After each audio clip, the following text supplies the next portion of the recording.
아주 오래전에 있었던 제 경험담을 한 말씀 드리겠습니다. 1978년입니다. 아주 오래전에 제가 미국 유학에서 돌아와 가지고 일을 새로 시작하기 전에 모 여자대학의 학장으로 있었습니다. 얼마 동안 학장을 했는데 그 이화대학에서 저를 초청을 해서 대강당에서 여자 대학생들을 모아놓고 강연을 해달라는 겁니다.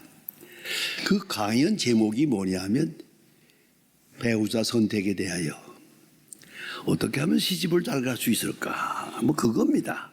그러니까 어떤 남자를 해야 되고 어떤 관계로 만나야 되고 어떻게 어떤 관계로 교제를 해야 되는가, 뭐 이런 걸 가지고 특강을 해달라고 해서 제가 초청을 받고 갔더니 그 대강당에서 하는데요, 그 사방에다가 광고를 써붙여서 그랬는지 저가 그 큰 강당이 꽉 차게 모였더라고요. 네, 그 예쁜 여학생들이 가득 찼는데 여기 가서 제가 이제 강연을 했습니다. 그래서 어떤 결혼관을 가지고 임해야 되는가, 또 어떤 남자를 해야 되는가, 선택의 기준은 뭔가, 어떤 자세로 만나야 되는가, 뭐 이런 걸 이제 강연을 했습니다.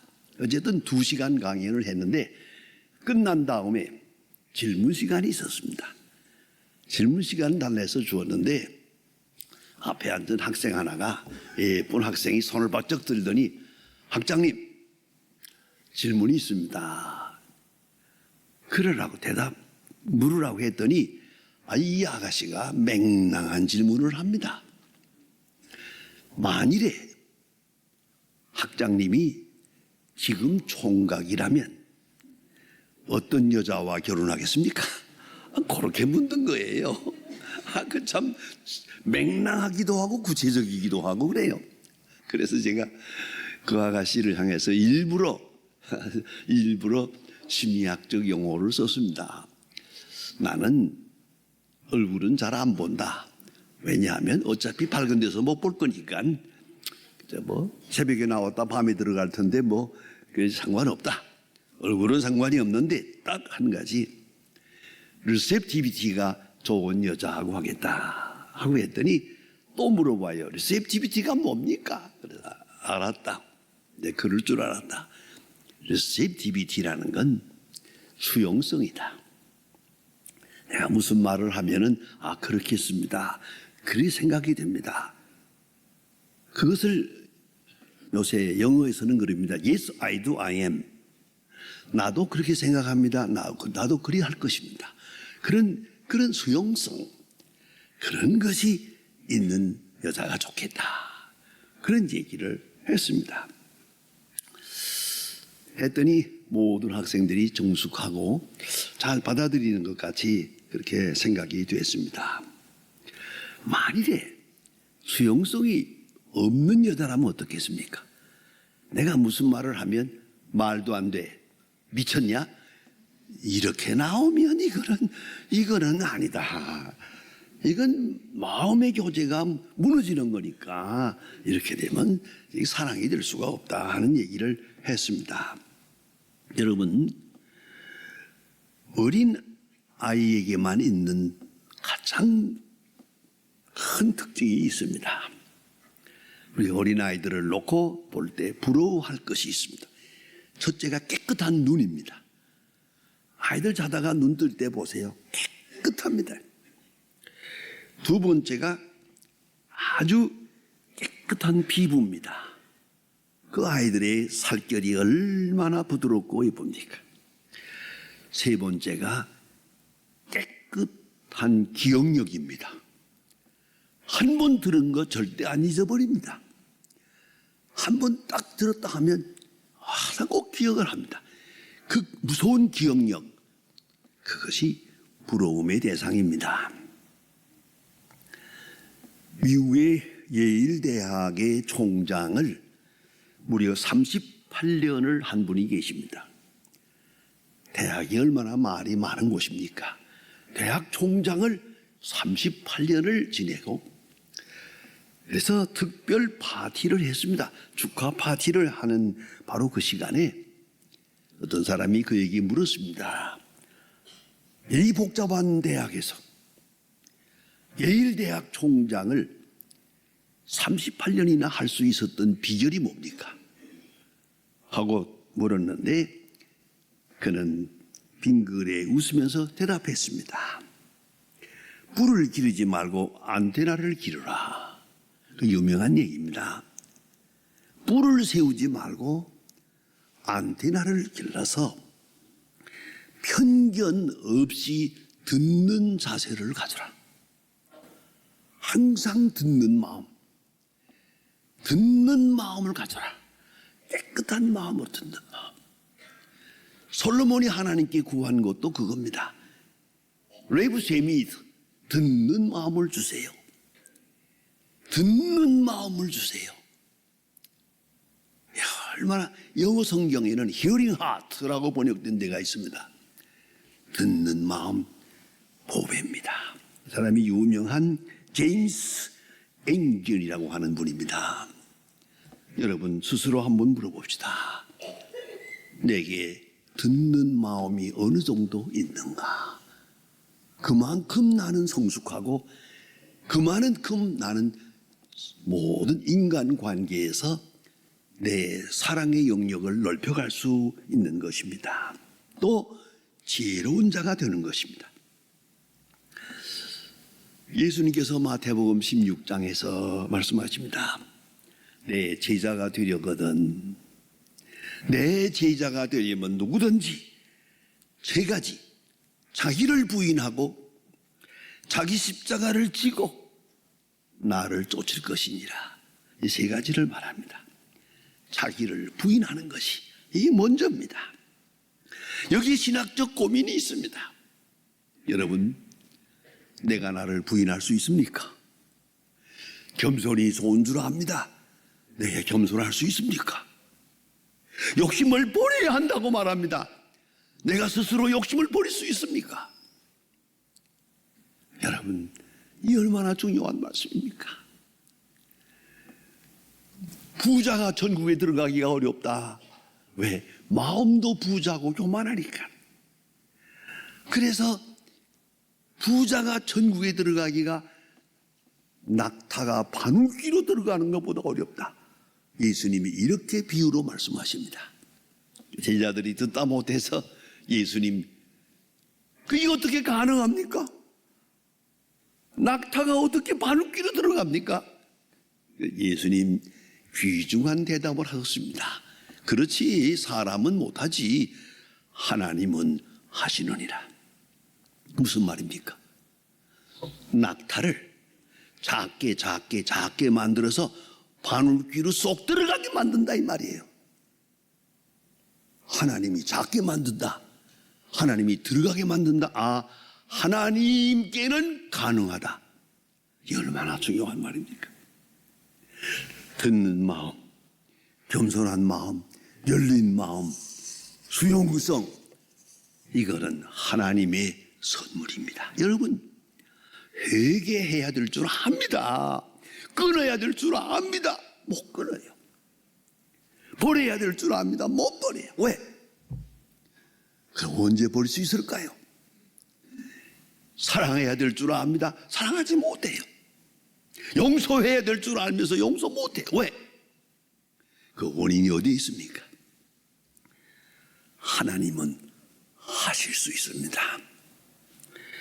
그 언젠가 하나님께서 작게 만들고 낮추시고 낮추어서 일을 가능하게 합니다. 여러분, 회개는 은총입니다. 아무나 회개할 수 있는 게 아닙니다. 회개해야 될 줄 알면서, 고쳐야 될 줄 알면서, 떠나야 될 줄 알면서, 버려야 될 줄 알면서 못 버립니다. 못합니다. 하나님은 하십니다. 하나님은 하게 만듭니다. 여러분의 생애에서도 많이 경험했을 겁니다. 하나님께서 딱 쳐가지고 낮춰버리면 꼼짝 못하고 회개하고 돌이킬 수밖에 없어요. 그런 거로 회개는 은총입니다. 내 노력의 결실이 아닙니다. 회개는 은총입니다. 은혜입니다. 그래서 유명한 신학자 칼 바르트는 말합니다. 은혜를 이렇게 정의한 바가 있습니다. inbreaking grace라고요. break이라는 말은 파괴란 말입니다. inbreak, 파입입니다. 부시고 들어온다. 하나님의 은혜가 조용한 것 같으나 우리 완악한 마음에 부시고 들어온다. 완악한 마음을 깨고 들어온다. 고집스러운 마음을 부셔가지고 파괴해가지고 하나님의 은총이 내게 들어오는 것이다. 은혜는 인브레이킹이라 유명한 칼바르트의 신학적 논리입니다. 여러분 스스로 경험하는 것처럼 내가 늘 고쳐야겠다면 못 고칩니다. 낮춰야겠다면 못 낮춥니다. 버려야 되겠다면 못 버립니다. 하나님이 버리게 하십니다. 사랑할 자를 사랑하지 못하고 있습니다. 사랑하게 하십니다. 용서해야 될 줄 알면서 용서 못하고 있습니다. 하나님이 용서하게 만듭니다. 이것이 하나님의 일입니다. 오늘 성경 말씀을 이 말씀을 예레미야서에서 구체적으로 아주 비유적으로 잘 말씀해 주고 있습니다. 묵은 땅을 갈고 파송하라. 묵은 땅을 갈아라. 묵은 땅이 뭡니까?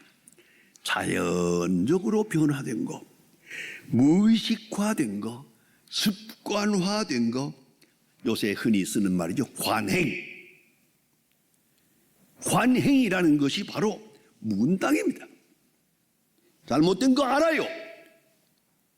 관행이라는 게 무슨 말입니까? 그것이 바로 묵은 땅입니다. 문화화된 것.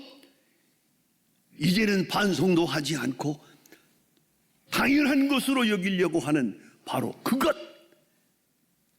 이건 묵은 땅입니다. 묵은 땅이란 먼저 경험의 세계를 말합니다. 어거스트 컴트의 유명한 학설입니다만 이 경험이라는 것이 우리에게 지식을 줍니다. 경험하면 확실해집니다. 경험하면 자신이 생깁니다. 그러나 경험해 가면서 조심해야 됩니다. 고집이 생깁니다. 내 경험이 다가 아닙니다. 요 작은 것밖에 없는데 이것을 확대해서 전체가 다 그러한 것처럼 자기 경험 속에 다 된 것처럼 아니옵시다. 내 경험이라는 건 부분적인 것이고 작은 것입니다. 이것을 절대화할 수는 없습니다.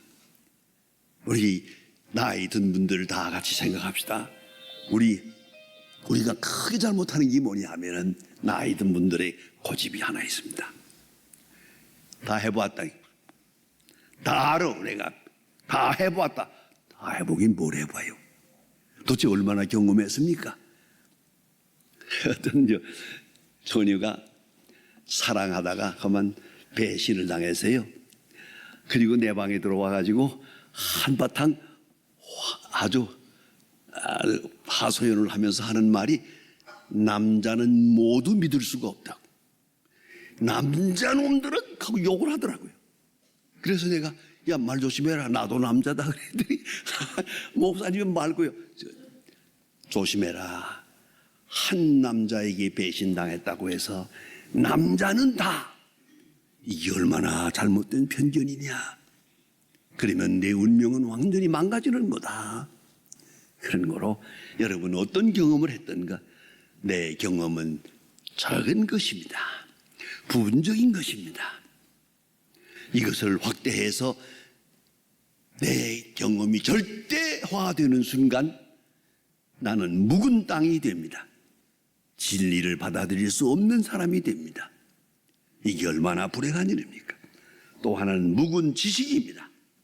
낡은 지식에 집착하는 것, 이거 불행한 것입니다. 요새는 많이 변화되는 세상이라서 얼마나 새로운 지식이 이렇게 범람합니다. 여기서 옛날 얘기하면 되겠습니까? 걸핏하게 되면 다 알아. 알긴 뭘 알아요? 어떻게 다 알 수 있습니까? 다 안다는 생각부터 버려야 됩니다. 깨끗이 버려야 됩니다. 모른다고 하고 출발해야 됩니다. 아니, 알 수도 없다고 생각하고 출발해야 됩니다. 그런가 하면 묵은 감정이 있습니다. 작은 성공이 큰 미래를 망칩니다. 뭐 하나 좀 잘했다고 해서 다 된 것처럼 생각하고 교만하는 순간 망가지는 겁니다. 그런가 하면 한 번 실패했다고 해서 다 세상이 끝난 것처럼 생각하면 안 됩니다. 그리고 특별히 한을 품어서는 안 됩니다. 한의 노예가 되면 구제불능입니다. 살아날 길이 없습니다. 때로는 오랜 실패, 거듭되는 난관 때문에 그만 여기에 쩔어가지고 감정 자체가 무너져 버렸어요. 가슴 자체가 병들었어요. 마음 자체가. 그러면 정상적인 마음이 아니죠. 여기서는 새로운 역사가 이루어지지 않습니다. 결국은 묵은 땅을 갈아엎어야 됩니다. 지난날에 잘못됐던 거 다 잊어버려야 됩니다. 잘했다고 하는 것도 잊어버리고 잘했다고 하는 것도 잊어버리고 과거로부터 출애굽해야 됩니다. 깨끗이 벗어나야 됩니다. 그러면서 꼭 기억할 것은 다 갖지는 못합니다. 버리고야 얻을 수 있습니다. 부인하고야 긍정할 수 있습니다. 죽고야 사합니다. 이걸 잊지 말아야 합니다. 그런 재미있는 얘기가 있습니다. 어린아이들 동화에 나오는 얘기입니다만 그 왜 호리병이라는 게 있죠. 호리병이 예쁘게 생긴 거 그걸 살살 만지면서 뭐라고 하면 소원이 이루어지지 않습니까? 그런 건데 이렇게 호리병에서 내고 소리 한번 소원을 구했더니 펑 하고 요정이 나타나가지고 하는 말이 네 소원이 뭐냐 그랬대요. 그러니까 이 사람이 하는 말이 세 가지를 구한다고. 돈과 여자와 그리고 결혼을 해야겠다고. 돈, 여자, 결혼 세 가지를 구했답니다. 그러니까 이 여정이 하는 말이 아니 하나만 구해야 되는데 하나만 아니 계속 세 가지 그러니까 마지막에 펑 갈 때 보니까 돈, 여자와 결혼했대요. 여러분 다 가질 생각을 하지 마세요. 우리 아버지가 늘 그렇게 저한테 농담 삼아 진담 삼아 이렇게 얘기할 때마다 가끔 그런 얘기했어요. 사람이 이런 경우가 있다. 술을 먹겠냐 밥을 먹겠냐 떡을 먹겠냐. 셋 중에 하나만 택하라. 술을 먹겠냐 밥을 먹겠냐 떡을 먹겠냐. 그럴 때 술에 밥 말아 떡 안주해 먹겠다. 그건 안 된다. 하나를 얻기 위해서 둘을 버려야 됩니다. 이 버리는 일이 없기 때문에 안 되는 거예요. 묵은 땅을 그대로 놓아두고 씨를 뿌리니까 씨가 자랄 수가 없어요. 예수님께서 이에 대해서 누누이 말씀하셨습니다. 씨 뿌리는 비유에서 씨는 좋은 거예요. 종자는 확실해요. 틀림없는데 밭이 나빠요. 밭이 돌짝밭과 같아요. 가시덤불과 같아요. 길가와 같아요. 안 되지 않습니까? 그러면 종자가 종자구실을 할 수가 없어요. 예수님이 아무리 말씀을 해도 들어가질 않아요. 여러분 이 새벽 일찍간에 이렇게 교회까지 나오셨습니다만은 여러분이 깨끗한 마음을 가지지 않는 한 하나님의 말씀이 여러분의 마음속에 심기어질 수가 없어요. 그 귀한 말씀이 마음속에 자리 잡을 수가 없어요. 열매에 맺을 수가 없어요. 그러면 원인은 종자에 있는 것이 아니고 나 자신의 자세에 있는 거예요. 내가 얼마나 깨끗한 마음으로 받아들이 편견 없이 내 고집 없이 하나님의 진리를 받아들이느냐 거기에 있는 거예요. 그래서 예수님께서 말씀하시기를 길가와 같은 반질반질하게 달아버린 마음 이거 문제다.